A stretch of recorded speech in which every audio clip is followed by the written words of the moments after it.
సామెతల గ్రంథం 3వ అధ్యాయంలో చూడండి, మన 3వ వచనం నుండి దయను కంఠభూషణముగా ధరించుకునుట అను వర్తమానం మనం నేర్చుకుందాం. దయను కంఠభూషణముగా ధరించుకునుట. చూడండి, దయను సత్యమును ఎన్నడూను విడిచిపోనీయక వాటిని కంఠభూషణముగా ధరించుకొనుము, హృదయమును పలక మీద వాటిని వ్రాసుకొనుము. అప్పుడు సర్వశక్తిమంతుని దృష్టి యందును మానవుల దృష్టి యందును నీవు దయనుంది మంచివాడు అనిపించుకుందువు. చూడండి, నీవెప్పుడు కూడా దయగలిగిన వ్యక్తివిగా ఉండాలి, దయ చూపించే వ్యక్తివిగా నీవు ఉండాలి. దయ అనేటువంటి దానిని ఎప్పుడు కూడా కంఠభూషణముగా, ఆ కంఠభూషణము అంటే ఎప్పుడు కూడా అది తీసివేయనటువంటి, ఎప్పుడు కూడా మెడలో అది ధరించుకొని ఉండేటువంటి కంఠభూషణముగా. అందుకనే నిన్ను ఎన్నడను దాన్ని విడిచిపోనీయకము అంటున్నాడు ఆయన. అంటే ఎప్పటికీ కూడా నిన్ను విడిచిపోనీయక అది మెడలో అలాగ ఉండేలాగా అది ధరించుకొనుము. కాబట్టి ఈ యొక్క దయ అనేటువంటిది చాలా ప్రాముఖ్యమైనటువంటి ఆ యొక్క గుణమని మనము చూడగలుగుతున్నాం. ఆయన నామమున హల్లెలూయా, హల్లెలూయా. అందువలన దయగలిగిన వ్యక్తి దయను పొందుతాడు. బైబిల్లో రాయబడింది, కనికరము గలవారు కనికరం పొందుతారు. అందుకని చాలా సందర్భాల్లో ఆయన దయ చూయించు నాయన అని ప్రార్థన చేస్తూ ఉంటారు. చాలా సందర్భాల్లో దయ చూయించు నాయన, నీ దయను నా మీద ఉంచు మా తండ్రి అని ప్రార్థిస్తూ ఉంటారు. ఆయన దయగలిగిన వాడు. ఆయన గుణము, మంచి గుణము ఏమిటి అనంటే దయ. ఆ దయ అనేటువంటిది ఎప్పటికీ కూడా నిన్ను విడిచిపోని ఒక ఆ దయను నువ్వు కలిగి ఉండాలి. ఆ దయ అనేటువంటిది క్రియాపూర్వకంగా ఉండాలి. ఆ దయను నీవు చూపించగలిగిన వ్యక్తిగా ఉండాలి. దయ లేకుండా నీవు ఉన్నట్లయితే నీవు ఆ యొక్క సర్వశక్తిమంతుని దయను నువ్వు పొందలేవు. ఆ దయ నువ్వు కలిగి ఉండాలి. అందుకని సర్వశక్తిమంతుడు దయగలిగిన వాడు కాబట్టి ఇజ్రాయేల్ ఐగుప్తులో బహుగా శ్రమలు పడుతూ ఉన్నప్పుడు ఆ శ్రమల నుండి వారిని విడిపించు నిమిత్తమై ఆయన దయగలిగిన వాడై, ఆ దయగలిగి సర్వశక్తిమంతుడు మోషేని వారి కొరకు పంపించాడు. ఆయన నామమున హల్లెలూయా, హల్లెలూయా. ఆ యొక్క ఐగుప్తు నుండి విడిపించడం కోసమై ఆ దయగలిగి ఆ సర్వశక్తిమంతుడు ఆ యొక్క మోషేని పంపించాడు. మెస్సయ్య కూడా ఆ ప్రజలు పాపములో పడిపోయి పాపములో కేకలు వేస్తూ పాపములో ఆ యొక్క ముక్కి ములుగుతూ ఉంటే ఆ సర్వశక్తిమంతుడు దయగలిగిన వాడు గనుక ఆయన నీ కోసమై శరీరాన్ని ధరించుకొని తన ప్రజలు రక్తమాంసములు కలిగిన వారైనందున ఆయన కూడా రక్తమాంసంలో పారిభాగస్తుడయ్యాడని వాక్యం చెప్తా ఉన్నది. కాబట్టి ఆయన, నీవు రక్తమాంసంలో ఉన్నావు కాబట్టి ఆయన రక్తమాంసములు ధరించుకొని ఆ దయగలిగినటువంటి ఆ సర్వశక్తిమంతుడు ఆ కల్వరి శిలువలో నీ పాపముల కోసమై ఆయన మరణించాడు. ఓ ఆయన మరణించి నీ పట్ల ఆయన దయ చూయించాడు. ఆయన దయ చూయించాడు కాబట్టి నీవు ఆయన నమ్మావు, అనగా ఆయన విశ్వసించావు, ఆయన నామములో నువ్వు బాప్తిజం పొందావు, పరిశుద్ధాత్మని వరమును కలిగి ఉన్నావు. అలాగే ఈనాడు ఉదయవేళ వేకు నక్షత్రం యొక్క వర్తమానము నీవు విశ్వసిస్తున్నావు. ఆయన దయ గనక నీ మీద లేదనుకోండి, నీవు ఈ వర్తమానాన్ని నీవు నమ్మలేవు. అందుకనే ఆ దయ అనేటువంటిది క్రియల్లో నువ్వు చూయించాలి. ఆయన నామమున హల్లెలూయా, హల్లెలూయా. అబ్రాహాములో దయ ఉంది. ఆ దయ ఉన్నది కాబట్టే లోతు యొక్క ఆస్తిని, ఆ శత్రువులను పట్టుకొని వెళ్ళినప్పుడు అబ్రాహాము గారు కూడా ఆ యొక్క లోతు యొక్క ఆస్తిని విడిపించుట కొరకై 318 మంది మనుషులు తీసుకొని వెళ్ళి అక్కడ ఆ యొక్క లోతు యొక్క ఆస్తిని వాటన్నిటి కూడా విడిపించుకొని అతడు వచ్చినట్లు మనం చూస్తున్నాం. ఆయన నామమున హల్లెలూయా. దయగలిగిన వ్యక్తి సహాయం చేస్తాడు, దయగలిగిన వ్యక్తి సహాయపడతాడు. ఆయన నామమున కనుక ఆయన బాహువే మనకు సహాయముగా ఉన్నదని వాక్యం చెప్తా ఉంది. కాబట్టి ఆ దయగలిగినటువంటి ఆ సర్వశక్తిమంతుడు ప్రియులారా మన పట్ల కూడా దయగలిగి ఉన్నాడు కనుక నీవు కూడా ఆయన గుణ లక్షణాన్ని కలిగి ఉండాలి. ఆయన పిల్లలంటే ఆయన యొక్క గుణ లక్షణం కలిగిన వాళ్ళే ఆయన పిల్లలు అవుతారు.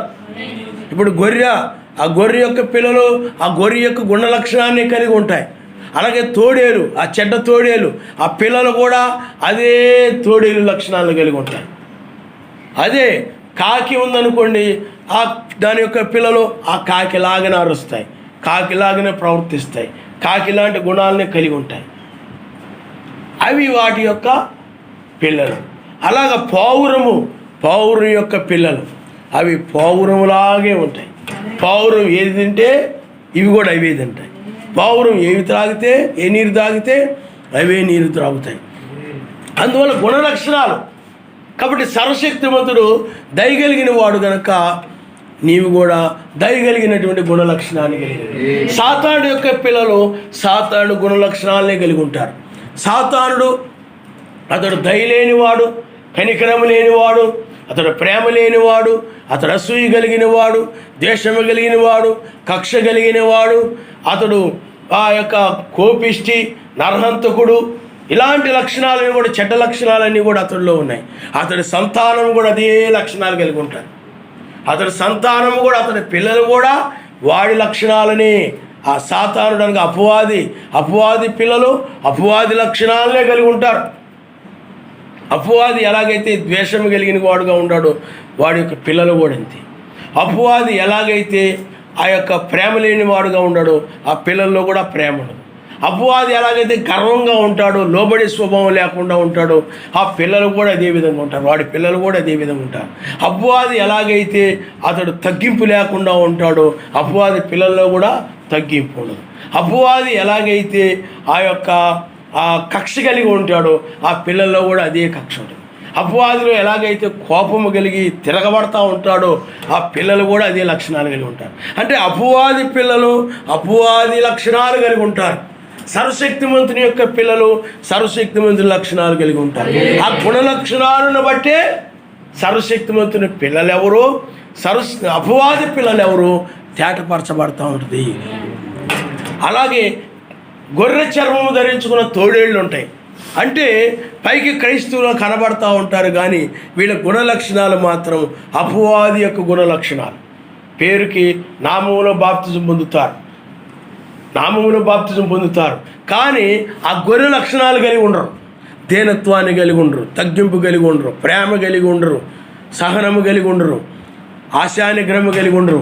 ఇలాంటి మంచి లక్షణాలు ఏవి కూడా కలిగి ఉండరు. అంటే వీళ్ళు ఏమై ఉన్నారు చెప్పండి? గొర్రె చర్మము ధరించుకున్న తోడేళ్ళు. అంటే అపవాది లక్షణాలు కలిగి ఉండి పైకి మాత్రము ఆ యొక్క భక్తులు క్రైస్తవులుగా కొనసాగుతూ ఉంటారు. వీళ్ళు అపవాది యొక్క పిల్లలు, పైకి సర్వశక్తిమంత పిల్లలుగా కనపడుతుంటారు. ఈనాడు రోమన్ క్యాథలిక్ సంఘము కానీ, బాప్టిస్ట్ సంఘము కానీ, లోతన సంఘము కానీ, పెంతుకోస్తు సంఘాలు కానీ, ఈ సంఘాలన్నీ కూడా ఈ అపవాది యొక్క పిల్లలు, అపవాది యొక్క సంతానం, అపవాది యొక్క లక్షణాలే వీళ్ళు కలిగి ఉంటారు. ఆనాడు ఏ లక్షణాలను కలిగి ఉందో రోమన్ క్యాథలిక్ సంఘము కూడా అదే లక్షణాలు కలిగి ఉంది. యెజబెలు ఆనాడు ఎలాంటి లక్షణాలు కలిగి ఉందో ఈనాడు కూడా సంఘాలు కూడా అదే లక్షణాలు కలిగి ఉన్నాయి. ఆ ఆత్మ వారిలో నివసిస్తూ ఉంది. అంటే ఆనాడు యెజబెల్లో ఉన్న ఆత్మ, రోములో పనిచేసిన ఆత్మ, అన్యుల్లో పనిచేసిన ఆత్మ ఈనాడు క్రైస్తవుల్లో పనిచేస్తూ ఉంటుంది. అందుకని అన్యులు అంటే ఎవరు? సర్పం యొక్క సంతానం. అలాగే మత్స్య సంఘాలు ఎవరు? సర్పానికి సంబంధించిన వాళ్ళే. అయితే ఈనాడు క్రైస్తవులు ఆ సర్పం యొక్క లక్షణాలను కలిగి ఉంటున్నారు. సర్ప సంతానము. అందుకని వాడు దయలేనివాడు, కయ్యను దయలేనివాడు, దయగలిగిన వాడు కాదు. అందుకనే దయలేనివాడు కాబట్టి ఆ యొక్క హేబేలు మీద పడి చంపేశాడు. అదే గుణము ఇజ్రాయిల్లో కనబడతా ఉంది. ఇజ్రాయిలు సేమ్ ఆ యొక్క కయ్యూను స్వభావం కలిగిన వారే. అందుకని ఆ కయ్యూని ఏమి చేశాడో ఇజ్రాయేల్ కూడా అదే విధంగా ఉన్నారు. కాబట్టే అందుకనే మెస్సయ్య కానీ యోహాను కానీ మీరు సర్ప సంతానము అన్నాడు. అంటే సర్పానికి పుట్టారు వీళ్ళు. అంటే కయ్యూని ఎవరికి పుట్టాడు? సర్పానికి పుట్టాడు. అదే గుణాన్ని కలిగి ఉన్నాడు కాబట్టి సర్ప సంతానముగా ఉన్నారు ఇజ్రాయేల్. ఈనాడు కూడా క్రైస్తవుల లక్షణాలు కూడా ఆనాడు కయ్యూను లక్షణాలతో ఉన్నారు కాబట్టి వాళ్ళు సర్ప సంతానం. ఎందుకంటే కయ్యూను సర్పాన్ని పుట్టాడు కాబట్టి వీళ్ళు కూడా సర్పం యొక్క పిల్లలే, సర్పం యొక్క సంతానమే. అందువల్ల గుణ లక్షణాలు. అందుకనే దయ అనేటువంటి గుణాన్ని ఎప్పుడు కూడా విడిచిపెట్టకూడదు. విడిచిపెట్టకుండా దయగలిగి ఉండాలి. మనము దావీదుని చూసినట్లయితే అతడు దయగలిగిన హృదయం కలిగిన వాడు. ఆ యొక్క సౌలు రాజు ఎంతగా హింసిస్తున్నప్పటికీ కూడా, శ్రమ పెడుతూ ఉన్నప్పటికీ కూడా ఆ సౌలు రాజు పట్ల ఆ యొక్క దావీదు దయగలిగి ఉన్నాడు. మెస్సయ్య కూడా అదే విధంగా వాళ్ళ పట్ల, ఇజ్రాయేల్ పట్ల దయగలిగి ఉన్నాడు ఆయన.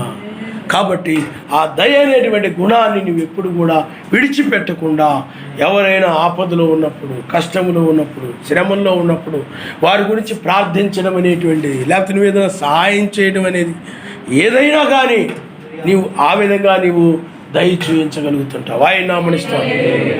హల్లెలూయా. దయగా నువ్వు మాట్లాడగలగాలి. నీ మాటల్లో దయ కనపడాలి. దయతో నువ్వు మాట్లాడాలి.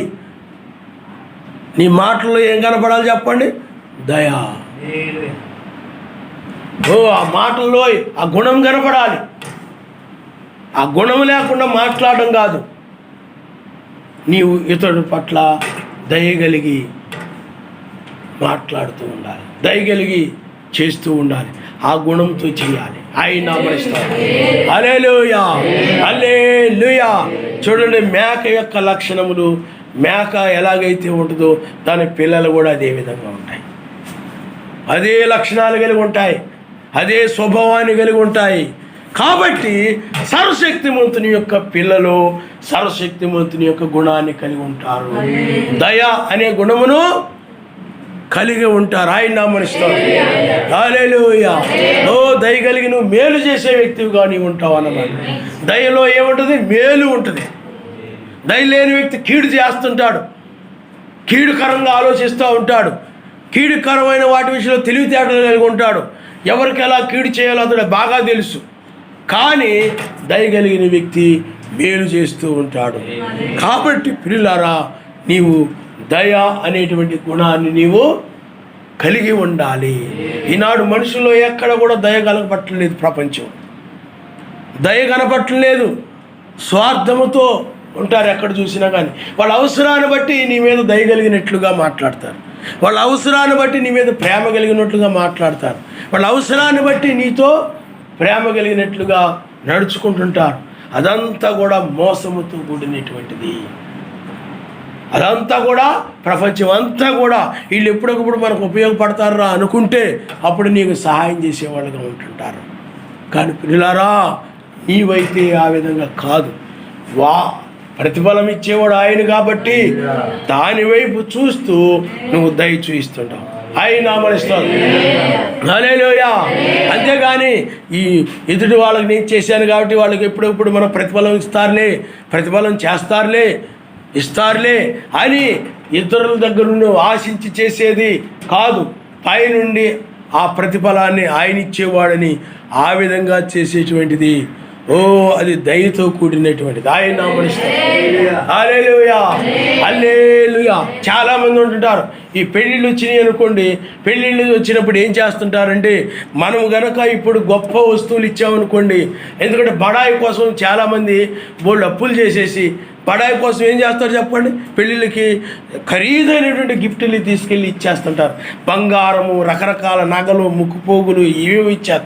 క్రైస్తవులైన మనము అలాంటివి ఇవ్వకూడదు.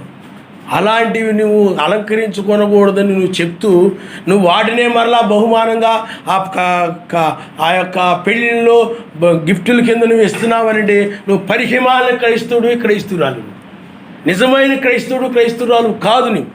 అందువలన గొప్పల కోసం ఏం చేస్తుంటారంటే ఓల్డ్ డబ్బులు పెట్టి లేకపోతే అప్పులు చేసైనా సరే ఆ గొప్పల కోసము ఈ బంగారం ఆ బంగారం లేకపోతే రకరకాలైన వస్తువులు కొంటారు.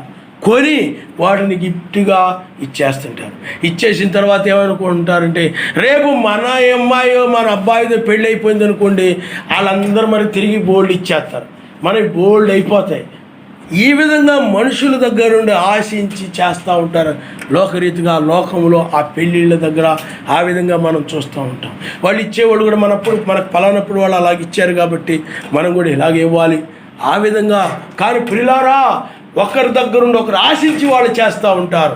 కానీ మనమైనట్లయితే ప్రతిఫలం ఇచ్చేవాడు ఆయన మనిస్తారు. ఎప్పుడు కూడా నీకు తిరిగి చేయలేని వారికే నువ్వు చెయ్యాలి. బైబిల్లో ఆ విధంగా చెప్తా ఉంది. నువ్వు పెండి విందుకు పిలిచినప్పుడు నీకు తిరిగి చేయలేని వారికే నువ్వు చెయ్యి, అప్పుడు నువ్వు ప్రతిఫలం పొందుతావు. ఆయన మనిస్తారు. హల్లెలూయా, హల్లెలూయా. కాబట్టి ప్రియులారా, దయగలిగినటువంటి మనసును నువ్వు కలిగి ఉండాలి. దయను నువ్వు ఎప్పుడు కూడా విడిచిపెట్టకూడదు. దయ లేని వ్యక్తి, అందుకని అంటారు ఏమాత్రం అతనికి దయ లేదురా. ఎన్నిసార్లు బ్రతిమలాడినా కానీ, మేము ఇంత ఇబ్బందుల్లో ఉన్నా, ఇన్ని కష్టాల్లో ఉన్నా, ఇంత శ్రమల్లో ఉన్నా, ఇలా ఇరుకుల్లో ఉన్నా, మా పట్ల ఏమాత్రం కూడా దయ చూయించలేదురా. ఇలారా, దయ అనేటువంటిది అది క్రియాపూర్వకమైనటువంటిది. ఆయన నామనిస్తాడు. హల్లెలూయా, హల్లెలూయా. ఒక వ్యక్తి త్రోవ పక్కన పడిపోయి ఉన్నాడు. త్రోవ పక్కన పడిపోయి ఉంటే అందరూ కూడా ఏం చేశారు? సానుభూతి చూయించారు. అయ్యో పాపం అనుకొని ఏదో సానుభూతి చూపించారు. ఆ సానుభూతితో ఏదో డబ్బు సహాయం చేసి ఉండొచ్చు, లేకపోతే ఏదో సహాయం చేసి ఉండొచ్చు, అది సానుభూతి. కానీ ఒక వ్యక్తి ఏం చేశాడంటే, అతడు ఆ గాయములతో ఆ దెబ్బలతో ఆ రోడ్డు పక్కన పడిపోయినప్పుడు ఆ వ్యక్తిని తీసుకొని వెళ్ళి ఆ యొక్క సత్రములో చేర్చి అతనికి అన్ని రకాలుగా కూడా పరిచర్య చేసి అతనికి ఆ యొక్క కట్లు కట్టించి ఆ దగ్గరుండి అన్నీ చూసుకొని మరలా నేను వస్తాను, మీరు జాగ్రత్తగా చూడండి, నేను మరలా వస్తాను, వచ్చినప్పుడు ఎంత ఖర్చు అయిందో ఎంత ఏమైందో మరలా చెప్పండి, మరలా నేను తిరిగి చెల్లిస్తాను. అది దయ. ఆయన నామనిస్తాను. హల్లెలూయా, హల్లెలూయా. ఇవేమి కలిగి ఉండాలి చెప్పండి? దయ కలిగి ఉండాలి. పరామర్శించడం అంటే అది. అందుకని నేను ఆకలి కొని ఉంటిని, మీరు నాకు భోజనం పెట్టితిరి, వస్త్రములు లేక ఉంటిని, మీరు నాకు వస్త్రములు ఇచ్చితిరి, రోగిగా ఉంటిని, మీరు నన్ను వచ్చి పరామర్శించితిరి, నేను చెరసాల్లో వేయబడి ఉండగా మీరు వచ్చి నన్ను కాబట్టి పిల్లరా, అవన్నిటిని కూడా ఆయన చూస్తాడని వాక్యం. ఇవన్నీ కూడా దయతో చేసేవి. ఆయన నామనిస్తాడు. నువ్వు దయ కలిగి ఉండాలి. అందుకని ఆయన అంటున్నాడు, ఇదిగో ఆశీర్వదించబడిన వారులారా, ఆ గొర్రెల వైపు చూసి ఆశీర్వదించబడిన వారులారా, ఇదిగో మీ కొరకు సిద్ధపరచబడినటువంటి ఆ రాజ్యంలోనికి మీరు ప్రవేశించండి. నేను ఆకలి కొని ఉంటిని, నాకు భోజనం పెట్టితిరి, నేను రోగిగా ఉండి నన్ను పరామర్శించితిరి, ఇవన్నీ మీరు చేశారన్నప్పుడు ఎప్పుడు వచ్చావయ్యా, ఎప్పుడు చేసాం మేమనంటే, మీలో అల్పులైన వారికి చేయడమే నాకు చేయడం అన్నాడు. ఆయన నామనిస్తాడు. హల్లెలూయా, హల్లెలూయా. మేకల వైపు చూసి ఆయన ఏమన్నాడు చెప్పండి? అవి దయ కలిగి లేవు. ఆ మేకలు దయ అనేటువంటి గుణము లేదు వాటికి, తప్పించుకునే గుణం. అవి తప్పించుకునేవి. ఇది నా మీద పడిపోద్దేమో, అది నా మీద పడిపోద్దేమో, కాబట్టి ఏదో విధంగా ఎలా తప్పించుకుందామా, ఈ కష్టం నా మీద పడిపోద్దేమో, ఈ పరిచర్య నా మీద పడిపోద్దేమో, ఈ పరామర్శించడం నా మీద పడిపోద్దేమో, వాళ్ళ కష్టం నా మీద పడిపోద్దేమో, నాకు ఈ డబ్బులన్నీ ఖర్చు అయిపోతాయేమో, ఇవన్నీ ఖర్చు అయిపోతాయేమో, ఇలాగూ ఆ మేక ఏం చేసిందనంటే అది తప్పించుకుంది. దానికి ఆ క్రియలు లేవు. సమాజంలో ఎవరి విషయంలో ఏమాత్రము కూడా ఆ క్రియలు కలిగలేదు, ఆ దయ కలిగి లేదు. ఆ సానుభూతి మాత్రం కలిగింది. అయ్యో కష్టాలు వచ్చాయా, అయ్యో దెబ్బలు తగిలియా, అయ్యో త్రోవ పక్కన పడి ఉన్నాడే, అయ్యో సానుభూతి చూపించింది అంతే. కానీ ఏమి లేదు చెప్పండి?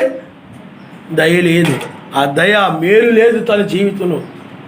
ఆ మేలు ప్రియులారా, అప్పుడు ఇదిగో నిత్య శిక్షలోనికి నరకములోనికి వెళ్ళిపోండి అని చెప్పాడు. మేకలు శపించబడిన మేకలారా, ఇలా ఆశీర్వదించబడిన వారులారా. అందుకని ఆశీర్వాదం పొందిన వ్యక్తి అంటే ఏమిటి చెప్పండి? ఇలాంటి క్రియలు చేస్తున్నప్పుడు అతను ఆశీర్వాదం పొందిన వ్యక్తి అంటారు. ఆయన నామనిస్తారు. హల్లెలూయా. చాలా మంది బోల్డ్ ఉంటుంది, మమ్మల్ని ఆశీర్వదించాడు ఆశీర్వదించాడు ఆశీర్వదించాడు. అది కాదు అది శాపమని. భూమి మీద కూర్చుకొని ఉండడం అనేది ఏమిటి చెప్పండి? శాపము.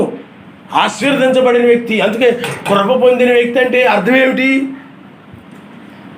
గుణలక్షణాలు కలిగి ఉన్నప్పుడు ఇతడు ఆయన కృప పొందాడురా.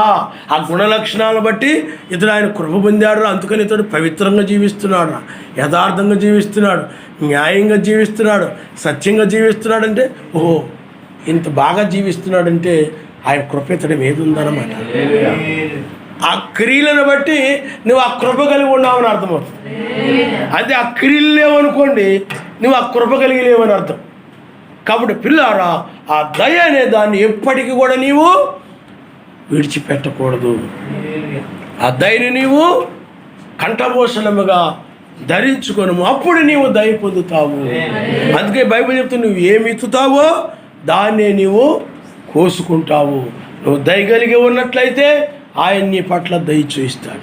నువ్వు కనికరం కలిగి ఉన్నట్లయితే ఆయన పట్ల ఆయన నీ పట్ల కనికరం కలిగి ఉంటాడు. నువ్వు ప్రేమ కలిగిన వ్యక్తిగా ఉన్నట్లయితే ఆయన పట్ల నీ యొక్క అనగా ఆయన నీ పట్ల తన యొక్క ప్రేమను చూపిస్తాడు. అందువలన నువ్వు చేసిన దానిని బట్టి ఆయన చేస్తాడు. ఆయన నామనిస్తాడు. అది ఆయన పని, మన పని కాదు. అది వాళ్ళు దయ చూపించలేదు కాబట్టి పలానప్పుడు నా పట్ల ఏమీ దయ చూపించలేదు, ఇప్పుడు నేను ఎందుకు చూపించాలి? అది మన పని కాదు. మనము వారు కీడు చేసినా ప్రతి కీడు చేయకుండా మేలే చేయాలి. కానీ ప్రతిఫలం ఎవరు చెప్పండి? ఇచ్చే పని ఎవరు చెప్పండి? అది ఆయన. మన పని కాదు అది. అది ఆయనే ఏం ఇచ్చాడో దాన్నే మరలా తిరిగి ఇచ్చే పని ఎవరు చెప్పండి? ఆయనదే. కానీ మనము చేయకూడదు, మనం మేలే చేయాలి. మేలు చేసే వాళ్ళు ఎంత కీడు చేసినా కానీ నువ్వు మేలే చేయాలి. వాళ్ళు పలానప్పుడు ఇలా చేశారు అలా చేశారు అని మనసులో పెట్టు. చాలామంది ఇలాంటివి మర్చిపోరు. చాలామంది అవి టక్కన గుర్తుకొచ్చేస్తాయి వాళ్ళకి. అందుకని మళ్ళీ వెంటనే మనసులో పెట్టేసుకుంటారు అనమాట.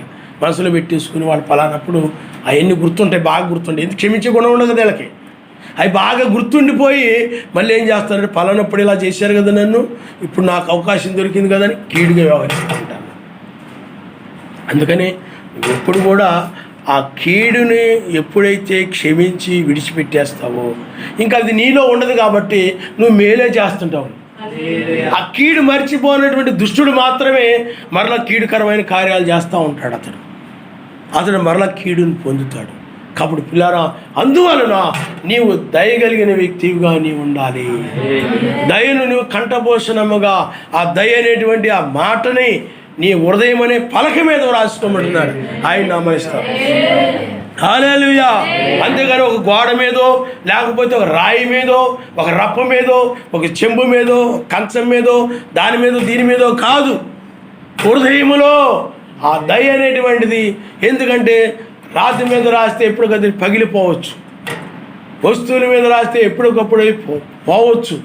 కానీ హృదయం అనే దానిలో ఎప్పుడు ఆ దయ అనేది నిలిచి ఉండాలంటే హృదయంలో రాయబడి ఉండాలి. అందుకని నేను ఎప్పుడు కూడా దయతో దయార్థ హృదయముతో నువ్వు జీవిస్తూ ఉండాలి. ఆయన హల్లెలూయా.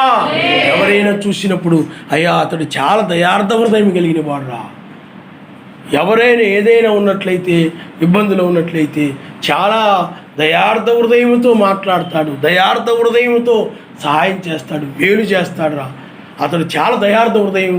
ఎందుకంటే దయార్థ హృదయం కలిగిన వారు ఎదుటివారిని అర్థం చేసుకుంటారు, అపార్థం చేసుకోరు. ఎదుటివారి యొక్క కష్టాన్ని కానీ ఎదుటివారి యొక్క మాటలను కానీ దేన్నైనా కూడా అర్థం చేసుకుంటారు, కానీ అపార్థం చేసుకోరు.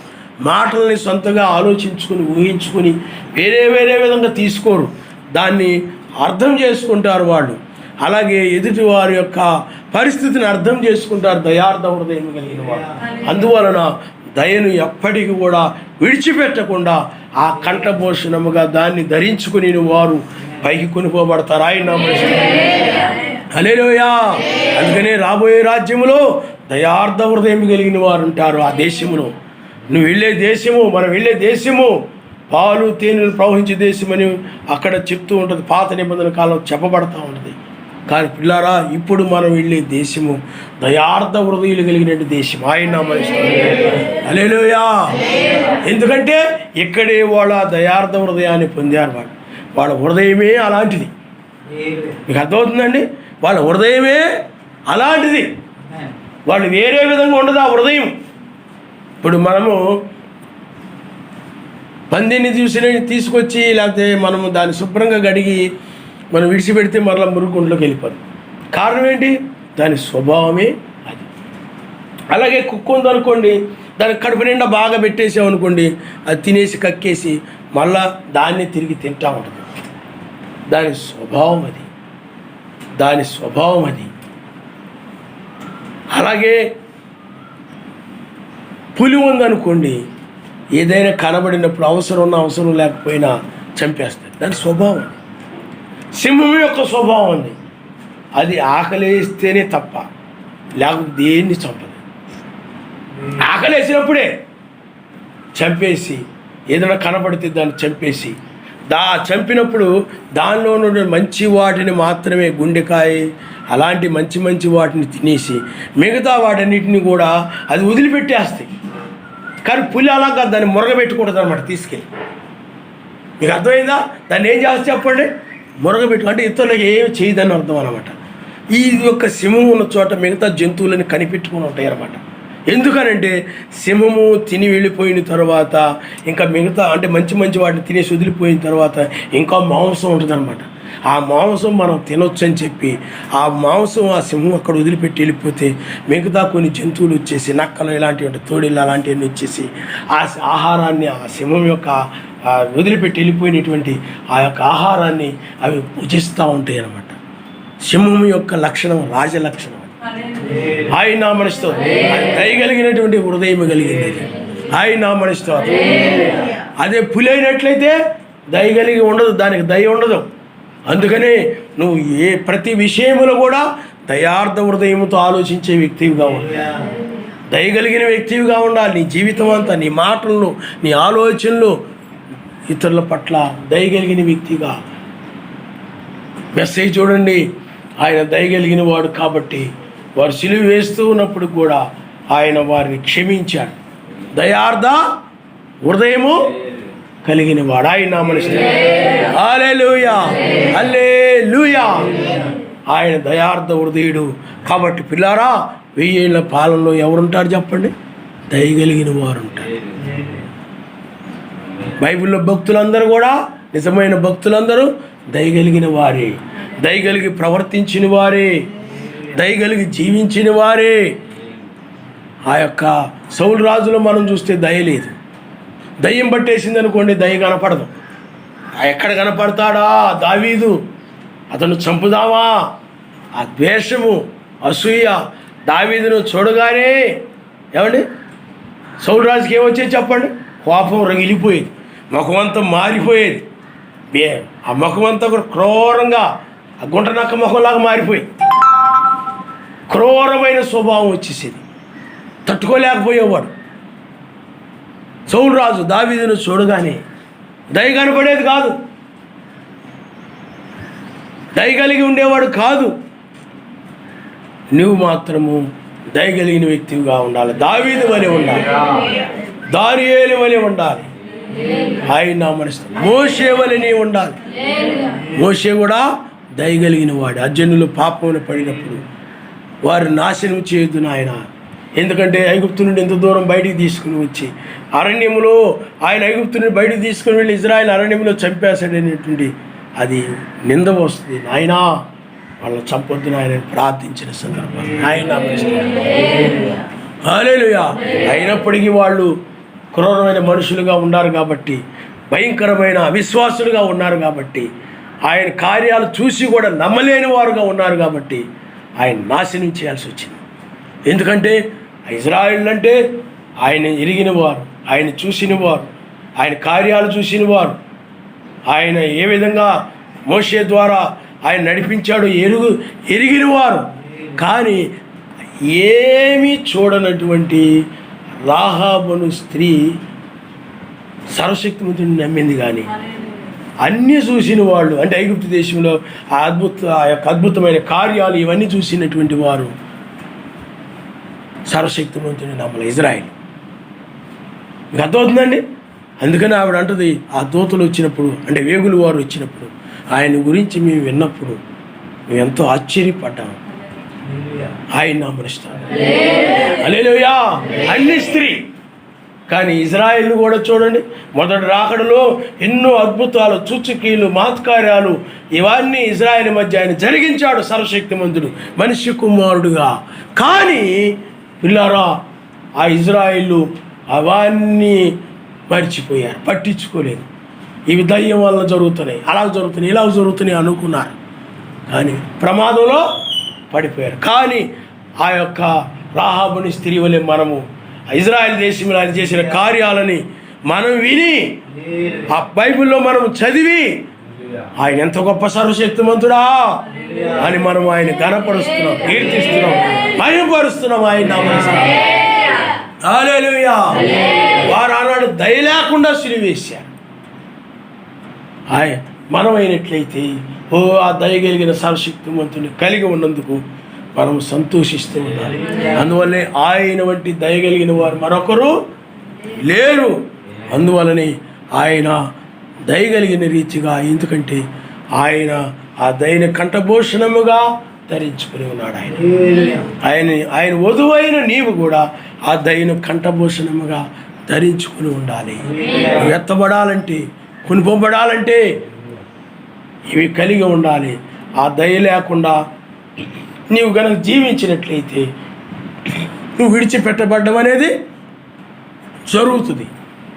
ఎందుకంటే వాక్య ప్రకారంగా ఉంటేనే వెళ్తారు. ఏదో వాక్యం వింటున్నాను అర్థమైపోతుంది, అర్థమైపోయినంత మాత్రం పరలోక రాజ్యానికి ఏమి రారు. లోబడు ద్వారానే. మీకు అర్థమైందా? వాక్యానికి లోబడు ద్వారానే మహిమ శరీరాన్ని పొందుకుంటారు. దాన్ని నెరవేర్చాలి. దయార్థ హృదయం కలిగి ఉండాలంటే నువ్వు ఆ హృదయాన్ని కలిగి ఉన్నప్పుడే, ఆ విధంగా జీవించినప్పుడే, దయగలిగిన హృదయంతో నువ్వు జీవించినప్పుడే నువ్వు లోబడినట్లు లెక్క. అనుసరించడమే లోబడడం. నీవు ఆ హృదయం కలిగి లేకుండా కఠినమైన స్వభావం కలిగి ఉన్నట్లయితే, ఆ దయలేని వ్యక్తిగా నీవు ఉన్నట్లయితే నీవు విడిచిపెట్టబడతావు. ఎవరైనా నీకు ఫోన్ చేశారనుకోండి, బాబాయ్ వీళ్ళకి ఫోన్ చేశారు, వీళ్ళు ఫోన్ తీసామనుకోండి, వీళ్ళ బాధలు కష్టాలు ఇవన్నీ చెప్పేస్తారు. మనం ఏదో ఒకటి సాయం చేయాల్సి వస్తుంది. మనము ఎక్కడ చేస్తాం ఏంటి అనుకుని నువ్వు ఫోన్ తీయలేదనుకోండి, అప్పుడు నీలో ఏమన్నాడు చెప్పండి? అంటే లోకంలో సహజంగా జరిగే చెప్తున్నాను. అప్పుడు ఏం జరుగుతుంది చెప్పండి? నువ్వు కఠిన హృదయం కలిగి ఉన్నావు అని. కాబట్టి నువ్వు దయార్థ హృదయమే కలిగి ఉండాలి. ఆయన అంటే మేలు చేయడానికి నువ్వు ముందుండే వ్యక్తిగా ఉండాలి. ఆయన కార్యాలకు ముందుండే వ్యక్తిగా ఉండాలి. దయ చూపించడానికి ముందుండే వ్యక్తిగా ఉండాలి. వెనక ఉండే వ్యక్తిగా ఉండకూడదు. నీ విషయంలో కూడా ఆయన అదే విధంగా ఉంటాడు. నీకు ఇబ్బంది వచ్చినప్పుడు, నీ కష్టం వచ్చినప్పుడు నాయనా స్తోత్రం స్తోత్రం అన్నా కానీ ఆ ప్రార్థన అక్కడికి వెళ్ళదు, చేరదు. ఎందుకంటే నీవు ఆ హృదయం కలిగి లేవు కాబట్టి. పిల్లరా, ఆలోచన చేయండి.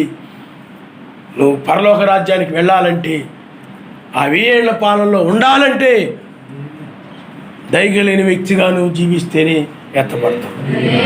నీ హృదయము దయార్థ హృదయముగా ఉండాలి. మిగతా వాళ్ళందరూ ఏమైపోతారు చెప్పండి? విడిచిపెట్టబడతారు. మిగతా వాళ్ళందరూ ఏమైపోతారు? విడిచిపెట్టబడతారు. లోకంలో చాలామంది దయగలిగిన వాళ్ళు ఉన్నారు కదండి. ఈ కరోనా వైరస్ వచ్చేటప్పటికి ఇన్ని కోట్లు మరి చాలామంది విరాళాలు ఇచ్చేస్తున్నారు కదండి. మరి అందరూ కూడా దయగలిగి చేస్తున్నారు కదండి. మరి చాలామంది పాస్టర్లు, సంఘాలు, ఆ యొక్క ధనము కలిగినటువంటి కోటీశ్వరులు వీళ్ళందరూ కూడా చేసేస్తున్నారు కదండి. నువ్వు అనొచ్చు, ఆత్మ లేకుండా ఏది చేసినా ఏ ప్రయోజనం లేదు. పరిశుద్ధాత్మతో చేసినది మాత్రమే గుర్తించబడతాయి. ఆ క్రియలు మురికి గుడ్డల వలె ఉన్నవని వాక్యం చెప్తుంది. వాళ్ళ స్వనీతి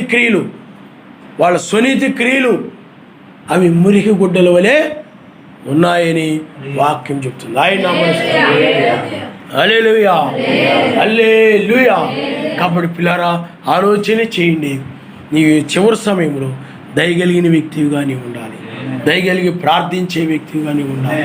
ఇతరుల పట్ల కఠినంగా క్రూరంగా కాకుండా దయార్థ హృదయంతో మాట్లాడే వ్యక్తిగా నీవు ఉండాలి. ఆయన నామమున హల్లెలూయా, హల్లెలూయా. సౌలు కుమారుడు ఆ దావీదు గురించి చాలా దయార్థ హృదయంతో తన తండ్రితో చెప్పి ఆయన నామమున హల్లెలూయా. కాబట్టి పిల్లారా, తల్ల వంచుకోండి, మనం ప్రార్థన చేసుకుందాం. స్తోత్రములు నాయన, స్తోత్రములు నాయన, స్తోత్రములు నాయన. నువ్వు దయగలిగి జీవిస్తున్నావా? దయగలిగి నడుస్తున్నావా? లేనట్లయితే నువ్వు ప్రమాదంలో పడిపోతావు సుమా. నువ్వు ప్రమాదంలో పడినప్పుడు నీ పట్ల ఆయన దయ చూయించడు, నీ పట్ల ఆయన కనికరపడడు.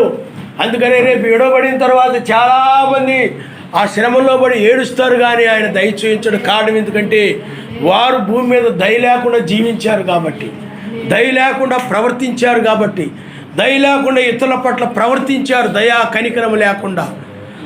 దయ లేకుండా నీవు కూడా నీ భర్త పట్ల, నీ భార్య పట్ల, నీ పిల్లల పట్ల నీవు దయ లేకుండా దయ లేకుండా ప్రవర్తిస్తున్నావేమో. నీ యొక్క బిడ్డల పట్ల కానీ, నీ తల్లిదండ్రుల పట్ల కానీ, నీ భార్య పట్ల, నీ భర్త పట్ల, వీళ్ళ పట్ల నీవు ఆ యొక్క దయ లేకుండా మాట్లాడుతున్నావేమో. కఠినుడుగా, దయలేని వ్యక్తిగా కనపడుతున్నావేమో నీవు. అతడు చాలా దయగలిగిన వ్యక్తి, అతడి దగ్గరికి వెళ్తే మనకు మేలు జరుగుతుంది అన్న వ్యక్తిగా నీవు కనబడాలి.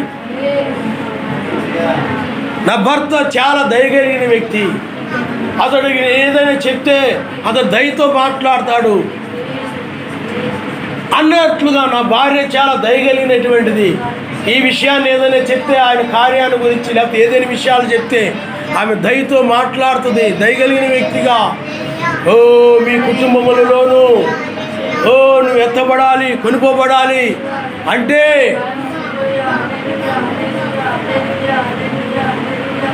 నీవు దయతో మాట్లాడుతున్నావా నీ పిల్లలతో? హల్లెలూయా, హల్లెలూయా, హల్లెలూయా.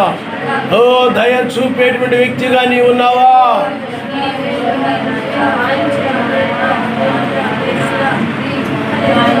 దయ మేలు చేస్తుంది. నువ్వు సర్పం యొక్క లక్షణాలు కలిగి ఉన్నావేమో, సర్వశక్తిమంతుని యొక్క లక్షణాలతో నువ్వు జీవించు.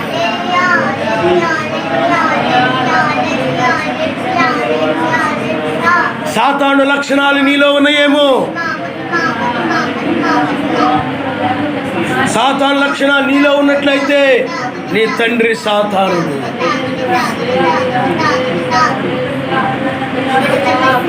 హల్లెలూయా, హల్లెలూయా, హల్లెలూయా, హల్లెలూయా.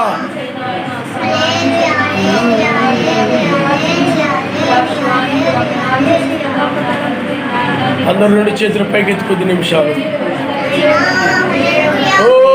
సర్వోన్నతుడా, మహిమ కలిగిన వాడా, నీ మహిమ గల పాదములు వందనాలు, స్తుతి స్తోత్రాలు, ఘనత, మహిమ.